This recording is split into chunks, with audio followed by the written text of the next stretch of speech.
Hi there, I'm Kimile, and this is Heal with Kimile podcast. Thanks for joining me today. We're going to talk about guilt and how we use it to hurt each other. I'm going to read something that I wrote about guilt.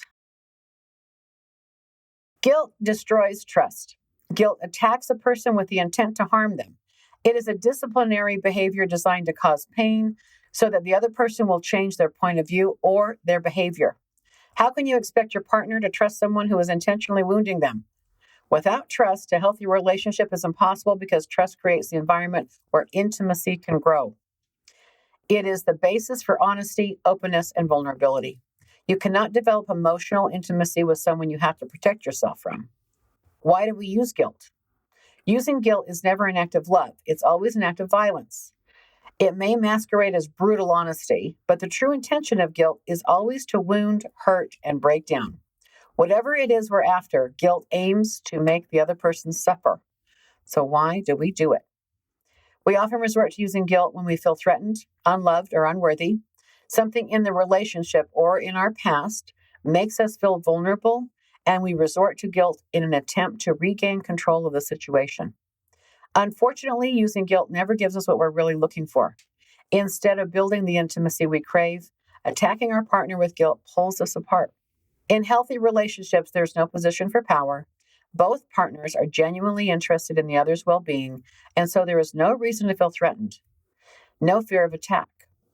Both partners can be open and honest in a safe environment where they are valued and cared for. I see a lot of guilt tripping happening inside of the couples that I coach. And ultimately, it's just mudslinging. It's, you did this, remind you of why you did something wrong in the past so that I can use it over you. And I think it goes both ways. I think women tend to get a rap that they're like elephants and they never forget and they remember everything and they use it against you, which it's true. I mean, I think women genuinely do this the most, but men do this too. I was in a relationship a long time ago and I remember he would say to me, "Thanks, Kimile. Thanks a lot, Kimile." I would just look at him. I'm like, "Gosh, you sound like a woman." I know that sounds terrible, but it was really like, you sound like my mother. I mean, my mom would do that. So once I really had to say, I'm not guilt trippable. Like, that's just not going to work on me. But I'll tell you, it used to work on me. And so from a former guilty child to a therapist nowadays, I have a hard time being guilt tripped. What I notice with people that try to guilt trip other people is they are at a disadvantage somehow. So it seems like a way to frame or get that person to comply. And it is an act of emotional violence. It really is reminding that person that they have harmed you. They've done damage to you. And you owe me. You owe me. And that's what it ultimately is saying is you owe me. So thanks a lot, Kimile. So in other words, what? I'm hurting you? I'm going to see myself as a bad, awful person? Oh, you poor thing. And I'm the monster, which is, again, the aim of the guilt trip. So the guilt trip is to make you comply or give in. And usually it works. I'll tell you who it works on.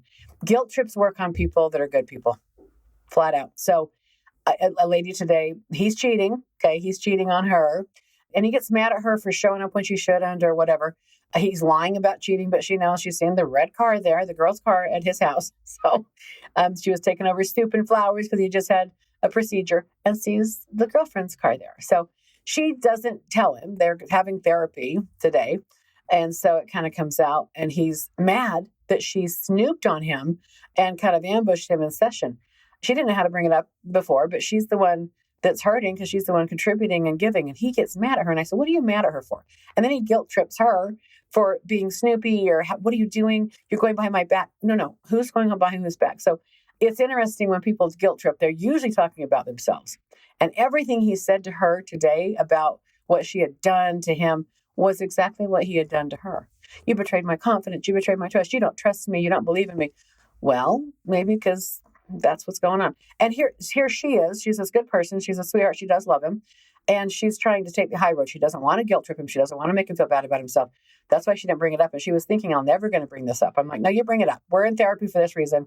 And if he can't handle some feedback, maybe this is what you need to see to have the end of the relationship. again, he got hostile, he got angry. And isn't that what happens with people that are doing something that when they lose control over you? So if there's evidence against him that he's really not being appropriate with her, like that's a kiss of death for him because he doesn't want her to have the goods on him. Why? Because what does he do to people he has the goods on? It's such a game. It's such a game with people.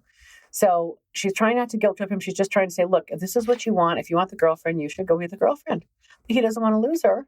So he's making up excuses and lying. And when you're dealing with someone like that, it's so exasperating. You just want to end the relationship because you're just sick of being lied to. And it's gaslighting. It's what gaslighting is all about. So I'm watching a lot of couples, and this is a chronic fight. And, no one's perfect. Being married to someone, being with someone for a long time, you're going to see the worst in each other because you're with each other all the time. You're going to know their sins. You're going to know the stuff they do. You're going to see how vindictive and mean they get when they get upset. So the intimate details of a person when you're with them long term, and the closer you are, the more you see. How this starts is, in my opinion, like a power struggle, and usually one person tends to be more dominant than the other. I just kind of look at the pattern. But when you've got the goods on somebody, when they've done something to hurt you, if you can't forgive it, if you can't let it go, you should end the relationship. That's the honest thing to do. People say to me, can you survive being cheated on? Can you survive betrayal? And you know what I'll say? You can if you put the work in. And I don't know that every betrayal is survivable. I don't know that you can love them the same way. Of course you can't. You're not going to look at your partner the same way after a betrayal or some sort of incident where you now see a darker side of them. You can, learn how to, live with each other and deal with each other differently, but you have to put the work in. And the work means that both of you stop the power grabs. And I do feel like guilt is a huge power grab. And if it works on you, so this is the kind of people that guilt works on. People that are really trying, that they're contributing, they're wanting to take the high road. They don't want to get in the gutter and fight you. They don't want to swing back. They don't want to have to debase themselves. They're trying to maintain their composure. They're trying to maintain their image, but they're also trying to maintain their self-control. They don't want to get ugly with you. But the people that get baited are those kind of people. And I think that's because you do have self-control. You do have composure. But what I've seen happen before is someone will betray them, just betray you so badly. And again, you're a good person. You take the high road to get you to get into the gutter with them, get you to react. And the minute you're betrayed and you react, oh, it's filmed, it's on camera. And then it's posted everywhere. It's like, look what I'm dealing with. Look at what I'm going through, which is, again, this gaslighting professional victim moment, right? And then if this person is into their image, if the person getting exposed is into their image, it does work because that person's like, oh my gosh, take that down. And how could you do that to me? But the second you engage with that, the second you engage with the guilt tripper or the gaslighter or someone who's accusing you of something, it's ironic. I used to work for Stephen Covey. I taught 7 Habits of Time Management for a long time. And we would have access to 100-year-old dictionaries, just old books. And one of the definitions I'll never forget that we looked up was what the definition of Satan was, or evil or something like that. It was about, the dark world, evil, Satan. But it was, the definition was accuser. I paused when I read that and I thought, what? That's interesting. So the people that are accusing, that's what evil is. That's what darkness is. People that accuse you of something you didn't do. And it's a way to, again, have control, dominance over you. But the minute you react to that or succumb to that or lean in and defend, now you've lost your power. Now that it's working. What they want to do is control you. It's working, right? So all this stuff I've seen for a long time, many, many years with clients and in my own life, the manipulators, the people that really want to use you, that aren't going to be accountable, will figure out how to guilt trip, manipulate, make you think less of yourself, make you doubt yourself. All of that falls into the category of somehow invalidating and guilt tripping you to playing along with them, playing the game with them. A lot of these people are called baiters. They bait you into, defending yourself, or again, they betray you. They do something horrible to see what you're going to do. It's like, well, let's just see how they handle this. Let's just see what they do, right? So in that context, that person really is trying to bring out the worst side of you. Then they capture it somehow. They've either got screenshots or video. I've seen this happen a few times. And then they use it against you. So you've never gotten that angry before, or you've never screamed like that before, whatever. But that person's like, aha, I got the reaction. I got the reaction I wanted. So people will feel sorry for me because I'm with someone like you. It's actually been spoken to me like that. And then the worst scenario is when they utilize this with a court system. Our court system, oh my gosh, it is so adversarial. Family court should be loving. I think they shouldn't have like a oppositional sides. It should be just family court where they're going in to mediate. There's children involved, so we don't want to get ugly or sling mud and just cause more dissension. Look, it's child abuse to get divorced when you have children. I'll say that. I've been divorced, so I'm not just calling anybody else out. It really is. We love, love, love our family. We love, love, love you. Just kidding. We're going to get divorced. So it is traumatic. It's traumatic for everybody. It's like a death. Divorce is like a massive death in your family. And some people never recover. Children may never recover. And they won't recover as easily if there's a lot more conflict. I think the divorces that happen that have low conflict and the parents are responsible and trying not to drag the kids in it or drag each other through hell and back, the guilt trip and the games. If you can get divorced and leave with love and have a lot more integrity and leave with high road stuff, both parents, it doesn't have as bad of an impact on the kids. In fact, I've seen some people, I've helped them leave with love and they break up and they still do Christmas together. They still have family dinners. They're celebrating child's birthday together. And if they have new partners, those partners are trained and coached to not cause drama. They have to have a long relationship with the new people to kind of get them accustomed, and the kids need to like the new people. So you can leave with love. You can actually have a healthy breakup.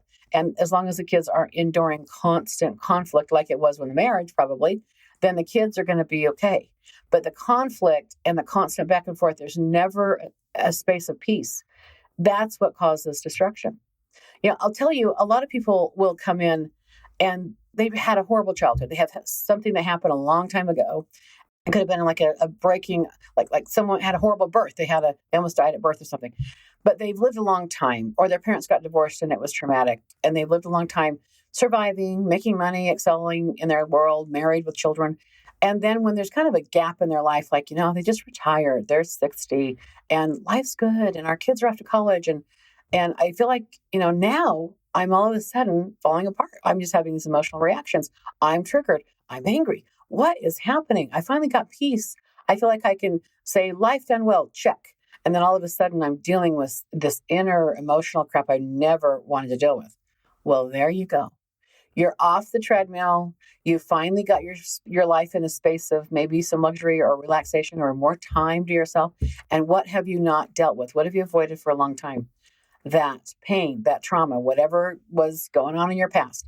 So if kids go through an ugly divorce with their parents, they're targeted, meaning they're choose a side, pick mom or dad. Even if it's not spoken like that, there's a part of the parent that, we're going to manipulate. It turns into be my best friend and I'm not going to get mad at y'all. I won't parent you, but pick me, which is so manipulative and it does nothing but damage to the kids.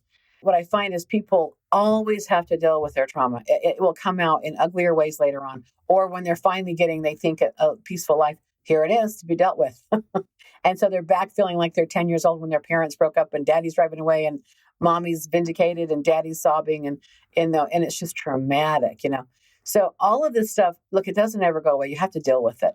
But I think parents don't realize they're in pain. You parents are in pain going through massive breakup and divorce. Of course you are. And you just want to win. And you're divorcing because you hate that person. You're hurt by that person. You're angry. So this is the fight of your life. And you're not leaving without everything you deserve. And you're going to fight to the death for the money. You're making a move. You're making them sell everything. You're going to bankrupt that person, So these people literally, and then they hire attorneys. Oh, we hired the gun. Yeah, we hired we hire a gun. That attorney is going to help you take that person down. But this is your co-parent. This is your life partner. You had a family. You have babies with this person, okay? And that seems to be forgotten. So I watch some people they're not even ready to let each other go. They just want to hurt each other. So they could simplify. They could mediate. They could get things done. They can make it a peaceful arrangement. Nope. They're going to hire the meanest, baddest lawyer in town, and they're going to take years to, string this out, and they're going to slowly just try and destroy your reputation and who you are. I've got a case going on in Moab like this. And This isn't a bad husband. This isn't, there's someone who drinks a little bit, but he's been there. She's the one cheating. She's the one, leaving new penis, new man. And so she's been hiding that she's been having a relationship with somebody else for a while now. And let me tell you how you can tell if someone's hiding something from you. They're critical. They're guilt trippy. They're critical of you. They're trying to, point out your flaws. You're the problem. This is what you're doing. So they're trying to rub something in your face, and they aren't taking accountability. They're critical. Critical people typically have withholds. And a withhold is something they're withholding from you. They're not telling you, because if you knew it, you would have leverage over them. It's almost like steering you to a different direction so that you don't see what they're really doing. So critical people try to introvert you, make you feel bad about yourself, make you doubt yourself. They're criticizing you for you to feel guilty. And if you're guilty, if you're guilt-ridden, you're not seeing what they're really up to. You see what I'm saying? This is a racket. This is a game. This is a way of putting you in a non-threatening position. And then they keep getting away with whatever they're doing. They get away with murder, so to speak, right? So this is a situation happening, ugly, ugly divorce. There's 2 little girls in the middle of this. And she's trying to, because of some texts he sent to her, upset. He doesn't want the divorce. She does. She's trying to get him for stalking. She's trying to get him arrested. Because she wants the kids. The more nights you have with the children in a divorce, the more money you get. That's what more child support. So when these attorneys know the game, they know how to get more money out of the partner, because usually attorneys are in this for money. Okay. Not all, but a lot of them I know are. But when you hire someone mean and then you're trying to trap your partner when he's had a bad moment, he just found out she's cheating. I can't believe you. He's just texting her some mean things. Normal reaction probably. And he didn't threaten her. He didn't say he was going to hurt her or anything. He's just not going to go down quietly now. And of course, now that he's found out she's cheating, he now knows why she's been attacking him and trying to make him feel bad, look bad, etc. She's got detectives in the middle of this. She was trying to tell the court he was beating her, all these things to make him look bad. No evidence, no pictures, no police reports, no hospital visits. But she's got to smear him. She's got to smear him because it's going to come out that she's been screwing around. And she's screwing around with a guy that's lost his children for some, potential child abuse issues. We don't know yet. I'll find out. But this is a couple I was working on. And again, in a session, he can never win, and they never get any traction. I will know that there's somebody lying in session with me if my efforts to try and get them communicating and talking and sharing their feelings and stuff, if that starts happening, if people start talking, good stuff starts happening, because you're finally communicating, even if you're saying things each other doesn't want to hear. I prefer that. Usually people can't talk away from a counselor or a mediator. When they've got nothing left to lose, they come in, we're going to get divorced anyway. Okay, let's just kind of clean this up. Let's get rid of all the negativity. What are you mad at each other for? Just clean that up. Say it all.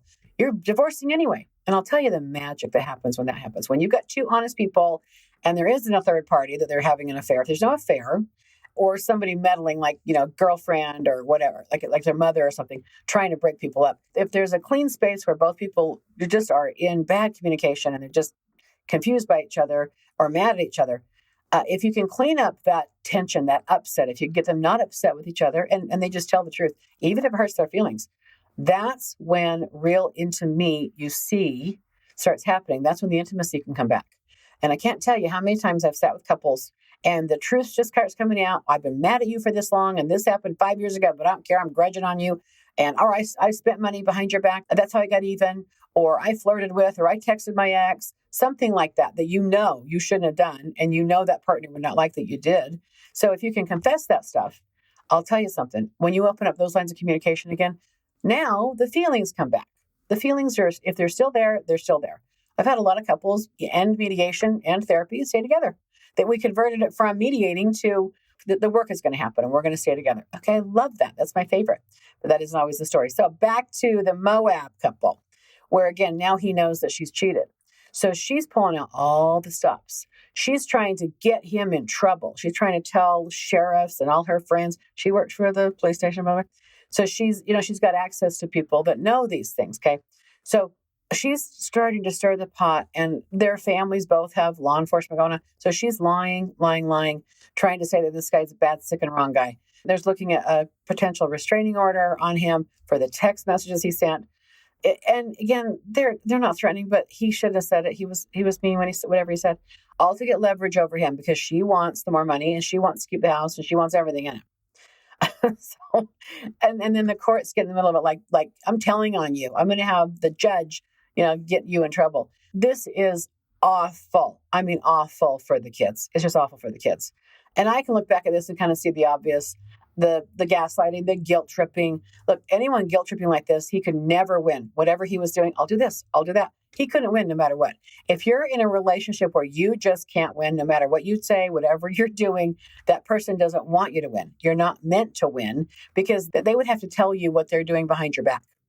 Critical people have secrets. Critical people are withholding something from you. Remember that. Because if you take the bait when they guilt trip you and you're like, I'm so sorry, and you're right, I am a bad, sick, and wrong person, and that is you letting them win. And these kind of people that are kind and generous and they're givers. These are givers. They keep giving more and they get taken for a ride. All of this stuff that goes on is not even real. The person guilt tripping you, they're not really upset with you. They just need you diffused. They just need to neutralize you so you're not a threat anymore. So you don't figure them out. Because if you figure them out, you're going to defend yourself and you're going to prevent them from taking advantage. So that's what I think of guilt trippers. Okay, you can call someone out on their crap. And if they're guilty, you can clean up a mess like that. But if you're going to utilize something 10 years ago, a long time ago, just to keep reminding that person that you're a piece of crap, they want you to think like that so they keep doing what they're doing. I've seen a lot of alcoholics and drug addicts, by the way, if they've got someone around them that is constantly reminding them of what a failure they are. So remember when you did that, remember when this happened, and that person drinks. They do drugs, they smoke pot all the time because that's how they keep themselves in their relationship. That's how they calm themselves down. And that's how they make themselves feel better because they believe that they're a piece of crap. So this is extreme, but I've seen a handful of couples that are doing this to each other. And usually you'll see a pretty dominant person married to an addict or an alcoholic because they are in charge and they like them that way. They like them subdued and broken and not really empowered. When therapy happens and they get sober, dynamic is shifted. I can't manipulate them anymore. I can't make them hate themselves anymore. What am I going to do? You're going to have to be dealing fairly with your partner and let them win. So if you're in a situation, if you're going through something like this and someone's weaponized the courts against you, there's a strategy. There's a way to kind of, get out of this horrible drama. But please remember both sides that you are dragging your kids through hell. And this is trauma for those children, and they won't recover. And if they're forced to choose a parent, it's like they're part of both of you. They can't do that. That's just mental torture. But kids will tend to get addicted to things or numb out with video games or food or pot or whatever, or look at porn. I mean, kids will act out during this phase because they don't want to be caught up in, being a weapon against the other person, their other parent. That is child abuse, y'all. So anyway, if anything like this is going on, I'd be happy to help. But number one goal is if someone's gaslighting or guilt tripping you or trying to make you feel bad about you, if you've cleaned something up, you've already said you're sorry for it, or of course I told you, this is going on. If that person is trying to hold you down and make you feel bad from your past sins and remind you of that person may have a withhold from you. Probably does. Critical people are hiding things. Hope this helps somebody out there. If you would like to talk to me, I am happy to do that. You can find me on my website, healwithkimile.com, HEAL, with KIMILE.com. Hope you enjoyed this, and I'll be back later. Have a peaceful day. Bye.